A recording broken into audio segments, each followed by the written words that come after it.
இயேசு கிறிஸ்துவின் நாமத்தினால் அடைக்கப்பட்ட சகோதர சகோதரிகள் அனைவருக்கும் மாலை வணக்கத்தை தெரிவித்துக் கொண்டு இன்றைக்கான காணொளிக்கு நம்ம போலாங்க. இன்றைக்கு நம்ம பார்க்க போகின்ற தலைப்பு என்னன்னு பாத்தீங்கன்னாக்கா, இன்னைக்கு எந்த சேனல் ஓபன் பண்ணாலும், சோஷியல் மீடியா இருக்கட்டும், நியூஸ் சேனல், நியூஸ் பேப்பர் எது ஓபன் பண்ணாலும் இந்த எப்ஸ்டீன் ஃபைல்ஸ் பத்தி தான் நியூஸ் வந்துட்டே இருக்குது. ஸோ இந்த ஜெஃப்ரி எப்ஸ்டீன்ன்றவர் ஒரு யூதர் தான். ஸோ இவர் என்ன பண்ணியிருக்கிறாருனாக்கா, ஒரு ஐலேண்ட்ல பெரிய பெரிய பணக்காரங்க இல்லைங்களா, பிக் ஷாட்ஸ், பொலிட்டீஷியன்ஸ், செலிபிரிட்டிஸ் இவங்களெல்லாம் அங்க வர வச்சு என்ன பண்ணியிருக்காங்கனாக்கா, சின்ன பிள்ளைகள் இல்லைங்களா, ஃபிடோஃபைல் பண்ணியிருக்கிறாங்க. தவறான காரியங்கள் அங்க வந்து நடந்திருக்குது, பார்ட்டிஸ் நடந்திருக்குது இல்லைங்களா. ரொம்ப அதிர்ச்சி ஊட்டும் காரியம் என்னன்னு பாத்தீங்கன்னாக்கா, சின்ன பிள்ளைகளை பலி கொடுத்துருக்குறாங்க அப்படின்ற அந்த பால் வர்ஷிப்பும் அங்க வந்து நடந்திருக்கு அப்படின்ட்டு வருதுங்க நியூஸ். ஸோ இதுல வந்து யாரோட பேரெல்லாம் அடிபட்டிருக்குன்னு பாத்தீங்கன்னாக்கா, நம்ம யாரெல்லாம் வந்து இன்ஸ்பிரேஷன் நினைக்கிறோமோ உலகத்துல, சயின்டிஸ்டுங்க இல்லைங்களா, பொலிட்டீஷியன்ஸு, இவங்க எல்லாரோட பேரும் வந்து இதுல இருக்குதுங்க. ஆயிரக்கணக்கான வீடியோஸ் வந்து ரிலீஸ் ஆயின்னு இருக்குது. ஸோ ரொம்ப ரொம்ப ஆச்சரியமா இருக்குது இல்லைங்களா. ஸோ இதுல இருந்து கிறிஸ்தவர்கள் என்ன கத்துக்கலாம், 9 விஷயங்களை வந்து நம்ம பார்க்கலாங்க. 9 lessons for Christians from Epstein files. அதை பத்தி நம்ம பார்க்கலாங்க. அதுல முதலாவது விஷயம் என்னன்னு பாத்தீங்கன்னாக்கா, மறைக்கப்பட்ட பாவங்கள் எல்லாத்தையும் வந்து தேவன் வெளிப்படுத்திடுவாருங்க இல்லைங்களா. அவருக்கு மறைவா இல்லைங்க, எல்லாமே அவர் கண் முன்னாடி நிர்வாணமா இருக்குது. தேவனுக்கு மிஞ்சின பவர் இல்லைங்க, அவர் தான் வந்து சுப்ரீம். ஜனங்க என்ன நினைக்கிறாங்க, மறைவா பண்றோம், யாருக்கு தெரிய போகுது அப்படின்ற மிதப்பு. இவங்க எல்லாருமே அப்படிதாங்க பாவம் பண்ணியிருப்பாங்க இல்லைங்களா. இந்த ஜெஃப்ரி எப்ஸ்டீன் கூட என்ன நினைச்சிருப்பாரு, நான் வந்து எல்லாரும் என் கையில வச்சுன்னு இருக்கேன், பெரிய பெரிய பொலிட்டிஷியன்ஸ் என் கையில, செலிபிரிட்டிஸ் இருக்கிறாங்க, சயின்டிஸ்டுங்க இருக்கிறாங்க, யாரு கேள்வி கேட்க போறாங்க, நம்ம ஜாலியா இருக்கலாம், அருவருப்பை பண்ணலாம்னு நினைச்சு பண்ணியிருப்பாங்க. ஆனா இன்னைக்கு பாருங்க, அது எல்லாருக்கும் வெளிரங்கமா இருக்குது. லூக்கா 8:17 என்ன வருது, ஃபார் நத்திங் இஸ் சீக்ரெட் என்றாருங்க. எதுவுமே வந்து ரகசியம் கிடையாது தேவனுக்கு, எல்லாமே வந்து தேவன் வெளிப்படுத்திடுவாருங்க. எல்லாமே வெளிச்சத்துக்கு வரவன்ட்டாரு. அது இன்னைக்கு வெளிச்சத்துல வருது இல்லைங்களா. பிரசங்கி 12:14 எக்லேசியாஸ்டிஸ் சாப்டர் 12:14 தேவன் ஒவ்வொரு காரியத்தையும் நல்லதாயிருந்தாலும் தீயதாயிருந்தாலும் மறைந்திருக்கின்ற ஒவ்வொன்றையும் நியாயத்திற்கு கொண்டு வருவார். பாத்தீங்களா, எல்லாத்துக்கும் என்னங்க, ஒரு நியாயம் வந்து தேவன் செய்வாருங்க. அது நல்லதா இருக்கட்டும், தீமையா இருக்கட்டும், ரகசியமா இருக்கட்டும், எல்லாத்தையும் தேவன் வந்து எக்ஸ்போஸ் பண்ணிடுவாருங்க. இதுல எல்லாரோட பேரும் வந்துச்சு. இன்னைக்கு யாரெல்லாம் இன்ஸ்பிரேஷன் நம்ம நினைக்கிறோமோ அவங்க பேரெல்லாம் வரும்போது ரொம்ப ரொம்ப இதா இருக்குதுங்க. ஸோ இப்போ நம்ம யோசிக்க வேண்டிய கேள்வி என்னன்னாக்கா, நம்ம எப்படி வாழ்ந்துட்டு இருக்கிறோம், நம்ம கிட்ட இன்டெகிரிட்டி இருக்குதா, நேர்மை இருக்குதா, மறைவான பாவங்கள் எனக்குள்ள இருக்குதா. தேவன் வந்து எல்லாரோட பாவத்தையும் எக்ஸ்போஸ் பண்றாரு இல்லைங்களா, அதுல நம்ம பாவமும் அடங்கும். வெளிரங்கமா நம்ம தேவனோட பிள்ளைகள் மாரி இருக்கலாங்க, ஆனா நமக்குள்ளேயும் சில பாவக்குறைகள் இருக்கலாம். இன்னைக்கு இந்த ஒரு விஷயத்துல நம்ம தெரிஞ்சுக்க வேண்டியது என்னன்னாக்கா, இன்னைக்கு நம்ம மனம் திரும்ப வேண்டும். அவங்கள போல நம்ம நாளைக்கு ஆயிடக்கூடாதுங்க. அவங்க ரொம்ப எக்ஸ்ட்ரீம் லெவல்ல பாவம் செஞ்சிருக்கிறாங்க. நம்மகிட்டயும் பாவம் இருக்குது, இல்லைன்ட்டு இல்லைங்க.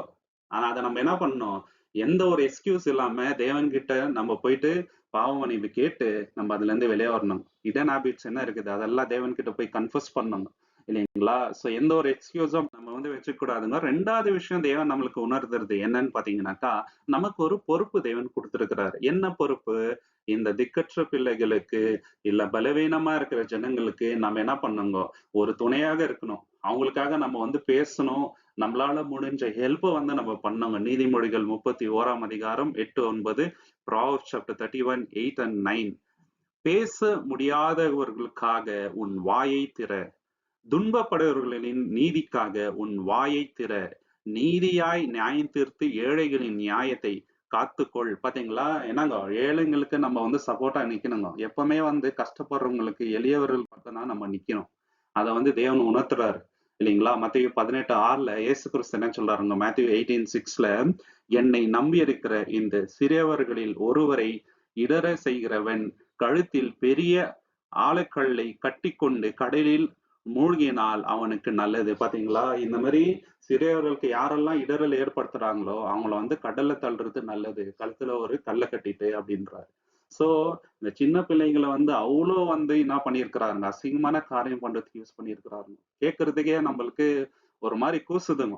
ரொம்ப ரொம்ப அருவருப்பான விஷயங்களை வந்து பண்ணியிருக்கிறாருங்க. நம்ம வந்து அவங்களுக்காக பேசணும் இல்லைங்களா, நம்மளால முடிஞ்ச சப்போர்ட்டை வந்து கொடுக்கணுங்க.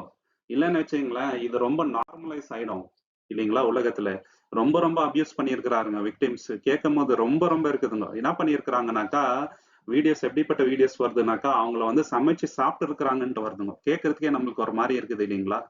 தேவன் ரிப்பீட்டடா என்ன சொல்றாரு, இந்த மாரி துன்பப்படுறவங்களுக்கு துணையாக நம்ம இருக்கணும். அவங்களுக்காக அப்படின்ட்டு சொல்றாருங்க தேவன் நமக்கு. சோ யோசிக்க வேண்டிய கேள்விகள் என்னன்னாக்கா, இந்த சமயத்துல இந்த மாரி சம்பவங்கள் நம்மள சுத்தி நடக்கும்போது, நம்ம அதை எப்படி எடுத்துக்கிறோம்? ஒரு வார்னிங்கா எடுத்துக்கணும். சின்ன பசங்களுக்கு நம்ம வந்து அவேர்னஸ் குடுக்கலாம். இல்லைங்களா? அவங்கள வந்து புரொடெக்ட் பண்றதுக்கு நம்மளால முடிஞ்ச அளவுக்கு என்ன ஸ்டெப்ஸ் எடுக்க முடியுமோ, அதெல்லாம் நம்ம வந்து எடுக்கலாங்க. இல்லைங்களா? பின்னாடி தேவன் வந்து பார்த்துக்குவார். இல்லைங்களா? சோ நம்மளும் வந்து ரொம்ப ரொம்ப உஷாரா இருக்கணுங்க. இந்த மாரி ஒரு காலகட்டத்துல மத்தவங்க வந்து சஃபர் ஆகும்போது, நம்ம கம்பேஷனட்டா அத பார்க்கணுங்க. சோ இந்த விஷயத்த நியூஸ்ல நம்மளுக்கு படிக்கும்போது, நம்மளுக்கு ரொம்ப பேஜார் ஏற்படுது இல்லைங்களா? துக்கம் ஏற்படுது. இந்த மாரி அருவருப்பு உலகத்துல இருக்குதா அப்படின்னு சொல்லிட்டு. இல்லைங்களா? சோ அந்த மாரி தான் நம்ம பார்க்கணும். கம்பேஷனட்டா அந்த விஷயத்த வந்து பார்க்கணும். ஏதோ ஒண்ணு ஆயின்னு இருக்குது அப்படின்னு நினைச்சுக்க கூடாதுங்க. அதுக்காக நம்ம வந்து துக்கிக்கணுங்க. ஏன்னா அவங்களும் தேவனுடைய பிள்ளைகள் தான். எல்லாருமே தேவனுடைய பிள்ளைகள் தான். இல்லைங்களா? கஷ்டப்படும்போது அதற்காக நம்ம வந்து துக்கிக்கணும். 3வது விஷயம் என்னன்னு பார்த்தீங்கன்னாக்கா, தேவன் வந்து ஒரு மனிதனுக்கு நல்ல வெல்த் குடுக்கும்போது, ஆஸ்திகள் குடுக்கும்போது, அதிகாரத்த குடுக்கும்போது, அது வந்து ஒரு டெஸ்ட்டுங்க. It's not a blessing. நமக்கு அது பிளெஸ்ஸிங் தான். இல்லைங்களா? ஆனா அது டெஸ்டும் கூட. இது 2மே உண்மைங்க. எப்படி அத வந்து நம்ம பயன்படுத்துறோம்? 1 தீமோத்தேயு 6ஆம் அதிகாரம் 10வது வசனங்க. 1 தீமோத்தேயு சாப்டர் 6:10ல பணத்தின் மேல் ஆசை எல்லா தீமைகளுக்கும் வேறாக இருக்கிறது. பாத்தீங்களா? அந்த லவ் மணி தான் எல்லா தீமைகளுக்கும் வேருங்க. இந்த எப்ஸ்டீன் ஃபைல்ஸ்ல வர ஆட்கள் எல்லாம் நம்ம பார்த்தம்போது எப்படிப்பட்டவங்க? பெரிய பெரிய பணக்காரங்க. பில் கேட்ஸ் இல்லைங்களா? சாதாரண ஒரு ஆளா? உலகத்திலேயே நம்பர் 1 பணக்காரன் இருந்தவருங்க ஒரு காலகட்டத்துல அவரு. எலான் மஸ்க் இருக்கிறாரு அந்த லிஸ்ட்ல. சொல்லிட்டே போலாங்க. மோடி பேர் கூட இருக்குதுங்க. இல்லைங்களா? ஜார்ஜ் புஷ் பேர் இருக்குது. பில் கிளின்டன் பேர் இருக்குது. இவங்கலாம் சாதாரண மக்களுங்களா? நல்லா அதிகாரத்துல இருந்தவருங்க. இல்லைங்களா? தப்பான ஆட்கள் கையில அதிகாரம் போனா, எப்படி அவங்க வந்து அத துஷ்பிரயோகம் பண்ணுவாங்க அப்படின்றதுக்கு, இதெல்லாம் ஒரு உதாரணங்க சகோதர, சகோதரி. மார்க் 8ஆம் அதிகாரம் 36ல இயேசு என்ன சொல்றாரு? மார்க் 8:36ல மனுஷன் உலகம் எங்கும் அடைந்தாலும், தன் ஆத்துமாவை இழந்தால் அவனுக்கு என்ன லாபம்? பார்த்தீங்களா? உலகத்தையே வந்து அவன் சம்பாதிக்கட்டும். லாஸ்ட்ல வந்து ஆத்மாவை இழந்தா என்ன லாபம் அப்படின்றாருங்க. அதுதான் வந்து இவங்களோட நிலைமை இன்னைக்கு. இதுல வர பேர்கள் எல்லாம் படிக்கும்போது Donald Trump, Elon Musk, Michael Jackson, Bill Gates, Leonardo DiCaprio, George Bush, Bill Clinton, Hillary Clinton, Prince Andrew இவங்கெல்லாம் சாதாரண ஆட்களே கிடையாது. இல்லைங்களா? நிறைய பேருக்கு இன்ஸ்பிரேஷன் இவங்க. ஸோ இவங்க என்ன நினைச்சிட்டாங்கனாக்கா, வெல்த் இருக்குது, இன்ஃப்ளூயன்ஸ் இருக்குது, எப்படி வேணா இருக்கலாம். யாரும் நம்மள ஒன்றும் கேள்வி கேட்க முடியாது. நமக்கு மிஞ்சின அத்தாரிட்டி என்ன அப்படின்ற அந்த மிதப்பு, ஒரு அகங்காரம், ஆணவங்க அவங்களுக்கு. அவங்க என்ன நினைச்சுக்கிறாங்கனாக்கா, நம்மள கேள்வி கேட்கறதுக்கு யாரு இருக்கிறா? உலகத்துல வந்து எப்படி நடிக்கிறாங்கனாக்கா, ரொம்ப நல்லவங்க மாரி, அம்புல் மாரி நடிக்கிறாருங்க. ஆனா உள்ளுக்குள்ள நீங்க பார்த்தீங்கன்னாக்கா, ரொம்ப கொடூரமான புத்தி. இல்லைங்களா? ரொம்ப ரொம்ப அகங்காரம் அவங்களுக்கு. அதனால தான் இந்த அளவுக்கு அவங்க தவறான விஷயங்கள வந்து பண்ணியிருக்கிறாருங்க. எப்போதுமே வந்து நம்ம எதுக்கு வேல்யூ குடுக்குறோம்? யோசிக்க வேண்டிய கேள்விகள் என்னன்னு பார்த்தீங்கன்னாங்க, நம்ம லைஃப்ல தேவன் நம்மள உயர்ந்த ஸ்தானத்துல வைத்தா கூட, கேரக்டருக்கு தான் நம்ம இம்பார்ட்டன்ஸ் குடுக்குறோம். நம்ம எதுக்கு இம்பார்ட்டன்ஸ் குடுக்குறோம்? இல்லைங்களா? சில பேர் வந்து லைஃப்ல சக்சஸ்ஃபுல்லா ஆகணுன்றதுக்காக எந்த லெவலுக்கு வேணா போவாருங்க, தவறு செய்யறதுக்கு. நம்ம அப்படி இருக்கக்கூடாது. யோசேப் கூட எகிப்துல தேவன் உயர்ந்த ஸ்தானத்துல வச்சாருங்க. ஆனா அவர் தவறான விஷயத்துக்காக அந்த பவர் அவர் வந்து பயன்படுத்தவே இல்லைங்க சகோதர, சகோதரி. அத நம்ம யோசிக்கணுங்க. எப்படி மத்தவங்கள நம்ம வந்து இன்ஃப்ளூயன்ஸ் பண்றோம் இந்த உலகத்துல? தெய்வீகமான விஷயத்திலயா? அப்படின்ட்டு யோசிச்சு பார்க்கணுங்க. நம்ம வந்து சத்தியத்துக்காக நிக்கிறோமா இந்த சொசைட்டில? யோசிக்கணுங்க. இதெல்லாம் யோசிக்க வேண்டிய கேள்விகள் நமக்கு. 4வது விஷயம் என்னன்னு பார்த்தீங்கன்னாக்கா, இந்த ஒரு விஷயத்துல தேவன் நமக்கு என்ன கத்து தர்றாருனாக்கா, நம்ம மனம் திரும்பணும். ஏன்னா, நியாய தீர்ப்பு நாள் கூடிய சீக்கிரம் வரப்போகுது. இவங்களோட நியாய தீர்ப்பு எப்படி ஆகப்போகுதுன்றது நம்மளுக்கு நல்லாவே தெரிஞ்சிச்சு. நம்மளுக்கு தேவன் ஒரு வார்னிங் குடுக்குறாருங்க. நம்மளும் மனம் திரும்பணும். மனம் திரும்பலன்னு வச்சுங்களேன், நம்மளுக்கும் கொடூரமான நியாய தீர்ப்பு தான் இருக்கும். எபிரேயர் 9ஆம் அதிகாரம் 27வது வசனம், ஹீப்ரூஸ் சாப்டர் 9:27ல மனுஷனுக்கு ஒரு முறை மரணிக்கவும் அதற்கு பிறகு நியாய தீர்ப்பு உண்டு. பாத்தீங்களா? நியாய தீர்ப்பு நிச்சயமா நம்ம மேல வரணும். கலாத்தியர் 6ஆம் அதிகாரம் 7வது வசனத்துல, கலேஷியன்ஸ் சாப்டர் 6:7ல பவுல் என்ன சொல்றாரு? மனுஷன் விதைத்ததை அவன் அறுப்பான். பாத்தீங்களா? எதை நம்ம விதைக்கிறோமோ நிச்சயமாக அறுப்போங்க. இவங்கெல்லாம் எதை விதைச்சிருக்கிறாங்கன்னு பாத்தீங்கன்னாக்கா, அருவருப்பு பாவத்தை தான் விதைச்சிருக்கிறாங்க. தேவன் சும்மா விட மாட்டாரு. சோ இன்னைக்கு இருக்கிற உலகத்துல அவங்களுக்கு நியாய தீர்ப்பு கிடைக்குமான்னு பாத்தீங்கன்னாக்கா அது டவுட். ஏன்னா எல்லாருமே வந்து பணக்காரர். இல்லைங்களா? அந்த பணத்தை வச்சே தப்பிச்சுக்குவாங்க. இந்த லிஸ்ட்ல வந்திருக்கிற இந்த பேர்கள் இருக்குது பாருங்க. அதுல ஒருத்தர் கூட தண்டனைய அனுபவிக்குவாரா அப்படின்றது ரொம்ப பெரிய டவுட்டுங்க. இப்ப இருக்கிற சொசைட்டில. ஆனா தேவன் வந்து நிச்சயமாக சும்மா விட மாட்டாருங்க சகோதர, சகோதரி. யோசிக்க வேண்டிய கேள்விகள் என்னன்னாக்கா, தேவனுடைய நியாய தீர்ப்ப நம்ம வந்து நம்புறோமா? தேவன் வந்து எல்லாரையும் நியாய தீர்ப்பு செய்ய போகின்றார். நம்ம மனம் திரும்பணும்ன்ற எண்ணம் நம்ம கிட்ட இருக்குதா? எனக்குள்ள இன்னைக்குமே வந்து மறைமுகமான பாவம் இருக்குதா? மனம் திரும்பாம இருக்கிறேனா? நான் வந்து ஜெபம் பண்றவனா? டெய்லி என்னோட பாவத்த வந்து தேவன்கிட்ட அறிக்கையிடுறேனா? இதெல்லாம் யோசிக்க வேண்டிய கேள்விகள்ங்க சகோதர, சகோதரி. 5வது விஷயம் தேவன் நமக்கு சொல்லிக் குடுக்குறது என்னன்னு பார்த்தீங்கன்னாக்கா, சபையில நம்ம எப்படி இருக்கணுங்க? பரிசுத்தமா இருக்கணும். ஏன்னா தேவன் வந்து நம்மகிட்ட கணக்கு கேட்பாருங்க. நம்ம லைஃப் சாதாரண லைஃப் இல்லைங்க. It's a life of purpose. நமக்கு ஒரு நோக்கம் இருக்குது. நம்ம பரிசுத்தமா இருக்கணுங்க. எபேசியர் 5ஆம் அதிகாரம் 11வது வசனத்துல, எபேசியன்ஸ் சாப்டர் 5 வெர்ஸ் 11ல, இருளின் பயனற்ற கிரிகளோடு சேராதிருங்கள், அவைகளை வெளிப்படுத்துங்கள். பாத்தீங்களா, நம்ம என்ன பண்ணோம்? டார்க்னஸ்ல பாவங்கள் அதை நம்ம வந்து வெளிப்படுத்தணுங்க சகோதர, சகோதரி. அதுல வந்து கருத்து சொல்றதுக்கு ஒண்ணுமே இல்லை அப்படின்னு சொல்லிட்டு நம்ம ஒதுங்கி போக கூடாது. நம்ம வந்து சொசைட்டிக்கு சொல்லணும், இது வந்து அருவருப்பு, தேவனுக்கு பிடிக்காத காரியம், தேவன் நியாய தீர்ப்பு செய்ய போகின்றார், இவங்க விதத்துக்கு இவங்க நிச்சயமா வந்து அறுப்பாங்க, நம்ம வந்து பரிசுத்தமாகணும், இப்படி சொல்லி சொல்லிதான் சபையில வந்து எல்லாரையும் நம்ம வந்து வழி நடத்தணுங்க. இல்லைங்களா? இல்லைன்னு வச்சுங்களேன், பாவன்றது பெருசா நமக்கு தெரியாதுங்க. இன்னைக்கு சொசைட்டில எல்லாமே ரொம்ப நார்மல் ஆயிடுச்சு இல்லைங்களா? ஹோமோசெக்சுவாலிட்டி ரொம்ப நார்மல் ஆயிடுச்சு, பொய் பேசுறது நார்மல் ஆயிடுச்சு இல்லைங்களா? அபார்ஷன் பண்றது நார்மல் ஆயிடுச்சு, ஏமாத்துறது நார்மல் ஆயிடுச்சு இல்லைங்களா? பரிசுத்தத்தை பத்தி சபையில அதிகமா பேசாம அந்த ஒரு நிலை ஆயிடுச்சுங்க இன்னைக்கு சபைகள்ல, நிறைய சபைகள் இல்லைங்களா? ஆசீர்வாதத்தை பத்தியே பேசுறாங்க. அப்படி இருந்தா எங்க தேவனுக்கு உகந்த காரியத்தை வந்து நம்ம செய்ய முடியுங்க? சொசைட்டில நடக்கிற அருவருப்பை பத்தி பேசணுங்க. இதெல்லாம் இருக்குது சொசைட்டில, நம்ம அப்படி இருக்கக்கூடாது, நம்ம அந்த வழியில இருக்கக்கூடாது, நம்மளுக்கும் அவங்களுக்கு வித்தியாசம் இருக்குது, நம்ம வந்து டிஃப்ரெண்டா இருக்கணும், நம்ம இந்த வழியில இருக்கக்கூடாதுன்னு சொன்னாதான் ஜனங்களுக்கு அது உணர்வு வர்றவங்க சகோதர, சகோதரி. நம்மளுக்கு இந்த பரிசுத்த தான் இம்பார்ட்டன்ட். இன்னைக்கு யோசிக்க வேண்டிய கேள்விகள் என்னன்னு பாத்தீங்கன்னாக்கா, எதுக்கு நம்ம இம்பார்ட்டன்ஸ் கொடுக்குறோம்? சத்தியத்துக்கா இல்ல ரெப்புடேஷன் தான்? சத்தியத்து பக்கம் தான் நம்ம வந்து நிக்கணுங்க இல்லைங்களா? நம்ம டிரான்ஸ்பரண்டா இருக்குமா இல்லைங்களா? நம்ம கிட்ட உண்மை இருக்குதா இல்லைங்களா? பரிசுத்தத்துக்கு இம்பார்ட்டன்ஸ் கொடுக்குறோமா? நேர்மைக்கு இம்பார்ட்டன்ஸ் கொடுக்குறோமா? தேவனோட வழியில நம்ம நடக்கிறோமா? இதெல்லாம் யோசிக்க வேண்டிய கேள்விங்க சகோதர, சகோதரி எனக்கு. ஏன்னா தேவன் நிச்சயமா நம்மள வந்து சும்மா விட மாட்டாருங்க. நம்மளுக்கு இவ்வளவு சத்தியத்தை வெளிப்படுத்தி இருக்கிறாருனாக்கா, நம்ம கிட்ட தான் அதிகமா தேவன் வந்து எதிர்பார்ப்பார். 6வது விஷயம் என்னன்னு பாத்தீங்கன்னாக்கா, நம்ம வந்து ரொம்ப ரொம்ப எச்சரிக்கையா இருக்கணும், விழுத்து இருக்கணும். 1 பேதுரு 5ஆம் அதிகாரம் 8வது வசனத்துல, 1 பீட்டர் சாப்டர் 5 வெர்ஸ் 8, எச்சரிக்கையா இருங்கள், விழுத்திருங்கள், உங்கள் விரோதியாகிய பிசாசு என்னும் கர்ஜிக்கிற சிங்கம் போல் யாரை விழுங்கலாம் என்று வகை தேடி சுற்றி திரிகின்றான். யாரை விழுங்கலான்ட்டு சுற்றி திரியிறாங்க. ஆல்ரெடி வந்து சாத்தான் இவங்களெல்லாம் விழுங்கிட்டாங்க. சாத்தானோட வர்ஷிப் அங்க பண்றாங்கன்ட்டு நியூஸ் வருதுங்க. சாத்தானிய ஆராதனை நடக்குதுங்களா அந்த எப்ஸ்டீன் ஐலேண்ட்ல, பாத்தீங்களா? சாத்தானோட வழியில அவ்வளவு இதா இருக்கிறாங்க. தேவனோட வழியில நடக்கிறது இல்லைங்க. நம்ம ரொம்ப ரொம்ப எச்சரிக்கையா இருக்கணுங்க. ஏன்னா அடுத்த ஜெனரேஷன், நம்மளோட பிள்ளைகள் வந்து இந்த தவறான வழியில போகக்கூடாது. இன்னைக்கு சோசியல் மீடியா பாவத்தை வந்து ரொம்ப ப்ரொமோட் பண்ணுதுங்க, ரொம்ப நார்மலைஸ் பண்ணுதுங்க இல்லைங்களா? அடுத்த ஜெனரேஷன் பாவனா என்னான்ட்டே தெரியாத மாதிரி போயிடும். நம்ம ரொம்ப ரொம்ப தெய்வீக வழியில வடக வேண்டியது அவசியமா இருக்குதுங்க சகோதர, சகோதரி. யோசிக்க வேண்டிய கேள்விகள் என்னன்னாக்கா, நம்ம எந்த அளவுக்கு அலர்ட்டா இருக்கிறோம் ஆவிக்குரிய விஷயத்துல? தேவன் நமக்கு குடுக்குற அந்த எச்சரிக்கைய நம்ம வந்து எடுத்துக்கிறோமா? இல்ல ரொம்ப சாதாரணமா இருக்கிறோமா? எந்த அளவுக்கு நம்ம ஆவிக்குரிய விஷயத்துல வளர்ந்துட்டு இருக்கிறோம்? ஜெபத்துல வந்து வளர்ந்துட்டு இருக்கிறோம்? அந்த எச்சரிப்பு இருக்குதா?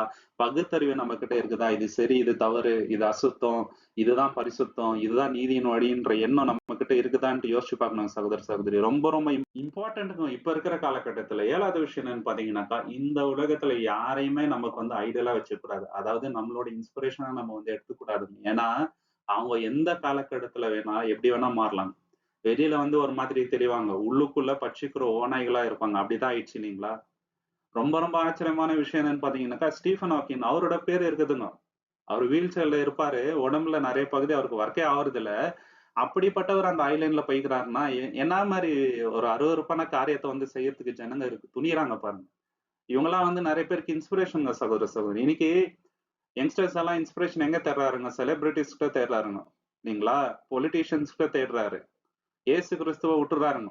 ஏசுதான் என்னோட இன்ஸ்பிரேஷன், அவரை போலதான் இருக்கணும்ட்டு யங்ஸ்டர்ஸ் அவ்வளவு ஈஸியா சொல்றது இல்ல. அந்த மாதிரி ஆயிட்டுக்குது இல்லைங்களா? நம்ம இயேசு பின்னாடி போனா நம்ம எந்த ஒரு தவறான வழியிலயும் போக மாட்டாங்க இல்லைங்களா? அப்போஸ்டல்ஸ் நடந்த வழியில நடந்தோம்னு வச்சுங்களேன், நம்மளுக்கு எந்த ஒரு தவறான எண்ணமும் வராது. இவங்க பின்னாடி போனாதான் அருவருப்பு தான் நம்மளுக்கு இல்லைங்களா? அதுதான் மிஞ்சம். தவறான வழியில தான் போக வேண்டி இருக்கோங்க. சங்கீதம் 146:3, சாம் சாப்டர் 146:3, அதிபதிகளில் நம்பிக்கை வைக்காதிருங்கள், ரட்சிக்க முடியாத மனிதனில் நம்பிக்கை வைக்காதிருங்கள். பாத்தீங்களா? அவங்க மேல நம்பிக்கை வைக்காதீங்க. ஒரு புரோஜனமே கிடையாதுங்க. எரேமியா 17ஆம் அதிகாரம் 5வது வசனத்துல, ஜெரேமியா சாப்டர் 17:5ல, மனுஷனை நம்பி மாம்சத்தை தன் பலமாக்குகின்றவன் சபிக்கப்பட்டவன். பாத்தீங்களா? மாம்சத்தை வந்து சபிக்கப்பட்டவர்கள்ன்ட்டு வசனமே இருக்குதுங்க. இன்னைக்கு கிறிஸ்டியன்ஸ்ன்னுவாங்க. ஆனா அவங்க வந்து யார ஃபாலோ பண்ணுவாங்கன்னு பாத்தீங்கன்னாக்கா, ஒண்ணு வந்து பொலிட்டிக்கல் லீடர்ஸ ஃபாலோ பண்ணுவாங்க. ஃபிலிம் ஆக்டர்ஸ ஃபாலோ பண்ணுவாங்க. ஸ்போர்ட்ஸ் பீப்பிள ஃபாலோ பண்ணுவாங்க. அது மட்டும் இல்லாம இந்த Instagramலயும், இந்த சோசியல் மீடியாலயும் இன்ஃப்ளூயன்ஸா இருக்கிறாங்க பாருங்க. யூடியூபர்ஸ் அவங்கள வந்து ஃபாலோ பண்ணிட்டு இருப்பாங்க. அவங்க பண்றதெல்லாம் அருவருப்பா இருக்குங்க. பேசுற விதங்கள் எல்லாம் நீங்க பாத்தீங்கன்னாக்கா, ரொம்ப ரொம்ப கெட்ட பேச்சு பேசுறவங்களா இருப்பாங்க.